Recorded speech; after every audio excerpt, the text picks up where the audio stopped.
My husband brought home his high school ex-girlfriend, said she'd be living with us, and chose her over me when I refused to accept it. So, I'm on my phone right now. Please ignore any formatting errors, and I'm using a throwaway because I don't want this on my main.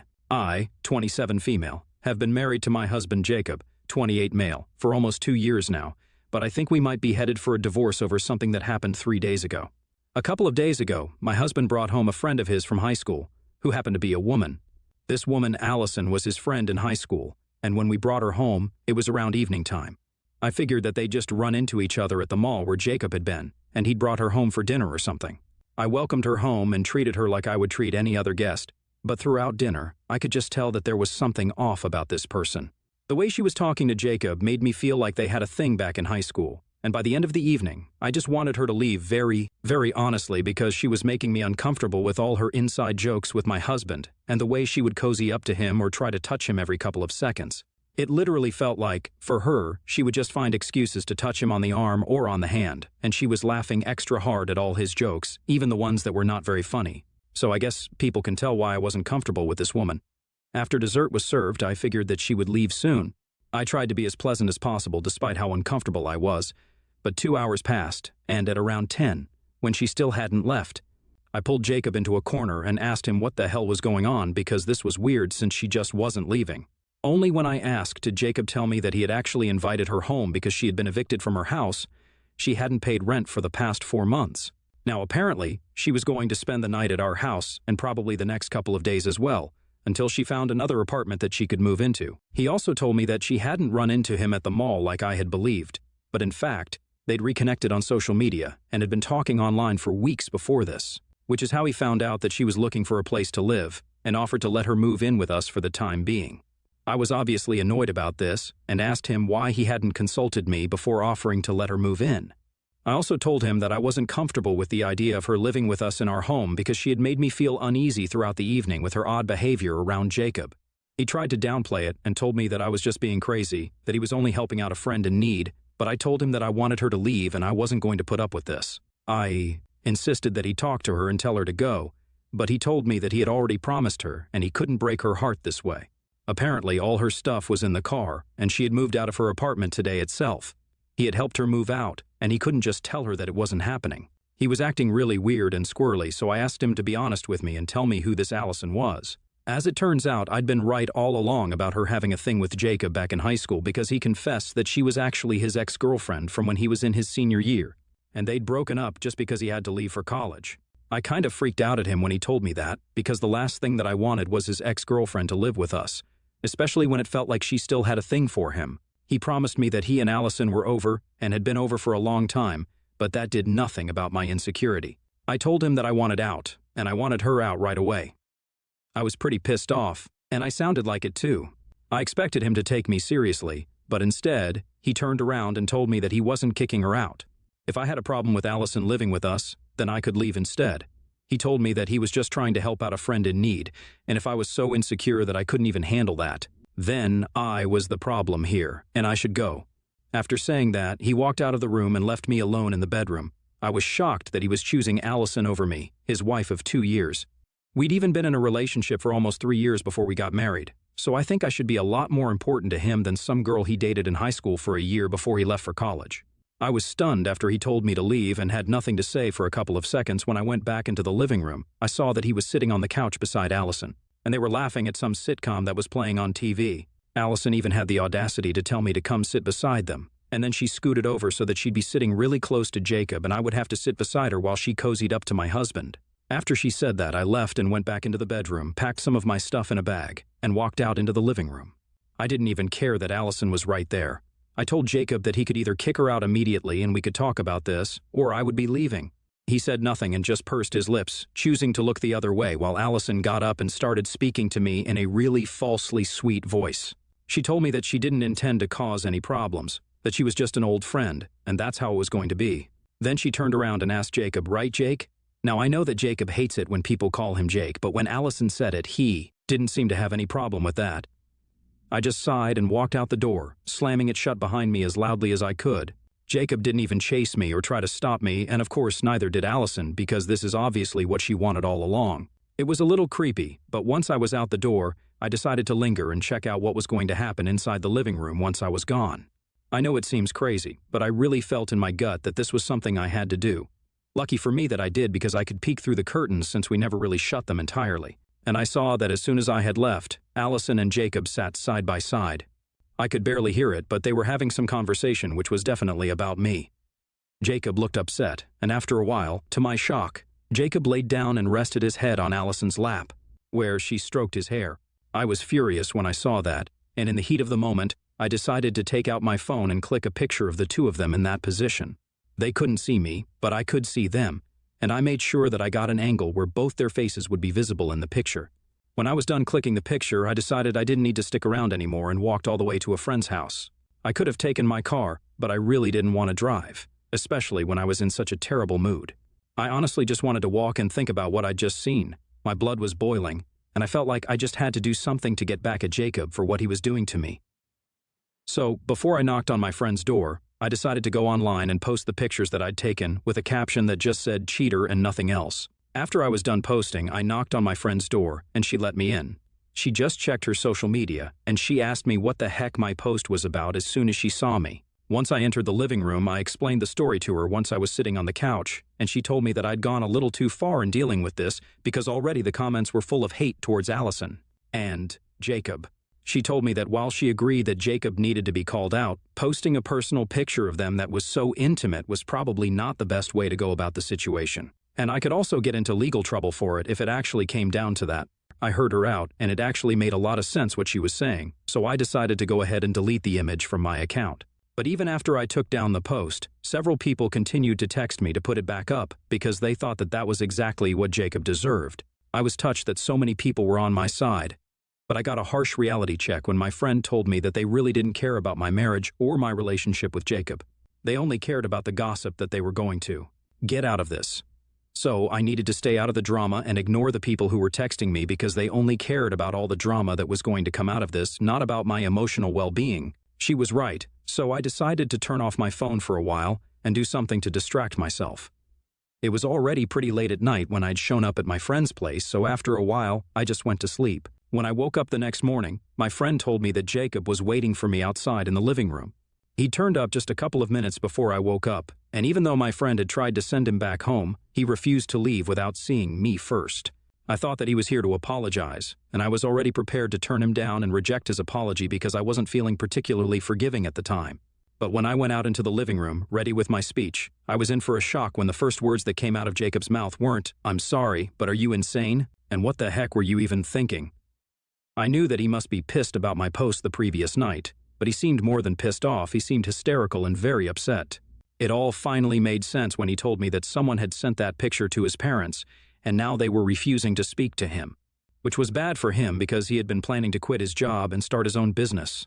He needed his father's money for that and wanted his dad to come on board as an investor, but now his father wasn't even speaking to him, and neither was his mother responding to any of his calls or texts. He told me that his parents hadn't even given him an explanation as to why they had blocked him, but he knew that my post had everything to do with it because it happened only after I put up that picture of him with Allison. Now, he wanted me to talk to his parents and tell them that it was just a prank or something to make them speak to him again because I wasn't going to let my stupid mistake mess with his future. I probably would have apologized to him had he not demanded that I speak to his parents and make everything all right again because honestly, after what he'd done the previous night, I didn't think he was in any position to make demands like that. It really pissed me off how entitled he was acting, so I told him that he deserved this because he'd been cheating on me. To that, he said that Allison was literally nothing but just a friend, and I was reading too much into this. He then accused me of being insecure, jealous, and toxic, and even told me that after I left, Allison had been comforting him, which is why he had rested his head on her lap. And that was it. They hadn't done anything funny together after I left because that's just not him. I told him that I didn't trust him and I didn't believe a single word that was coming out of his mouth. I told him that he needed to leave because I had no interest in carrying on this argument and wasting my day. As far as I was concerned, he'd been emotionally involved, at the very least with Allison, and I couldn't take that. I saw it with my own two eyes, and there was just no covering it up anymore. Even if I ignore the fact that he had rested his head on her lap and somehow put that image out of my head, I wouldn't be able to forget that he had chosen to let her stay with us even after I told him that I was uncomfortable with that idea and had even given him an ultimatum to pick between us And he picked Allison. I wasn't fine with that, and I don't think any other woman in my position could have ever been okay with something like that. I told him to leave, and he did leave, but not before telling me that this wasn't over, which sounded like a threat, and I'm guessing that it was. But so far, he hasn't done anything apart from texting me relentlessly, telling me to talk to his parents and fix this. My friends think that I should talk to his parents and do something about the situation because, as bad as what he did was, I shouldn't have posted that picture of them. Even if I wanted to expose them for what they were doing, I should have just made a post or something, but I posted a photograph, which really didn't seem okay with her and felt like an invasion of their privacy. I feel like she's right about this, but honestly, I can't just forget about what Jacob did to me. I'm pretty sure that Allison is still living with him, and my blood boils when I even think of the two of them in that house. My house. I feel like I should do something, but I really don't think he deserves my sympathy. AATA for posting a picture of my husband with his head in his high school ex's lap after he picked her over me. Update 1. Hey, so I decided not to talk to my in-laws or do anything about this because, like I said in my original post, I really don't think that my husband deserves anything good to happen to him right now. If he wants the situation to be fixed, he's going to have to do something about it himself because I ain't the one to go running to his parents, asking them to forgive him when I myself don't forgive him. It's been 4 days since I posted and almost a week since he brought Allison home. I'm pretty sure that she's still living with him because I created a fake account to stalk her, and I found out that all her recent stories that she'd uploaded have a very familiar background. All those pictures have been clicked in and around my house, so I know that she's still there. I can't imagine the audacity that Jacob has to still let Allison live in our house even after everything that has happened.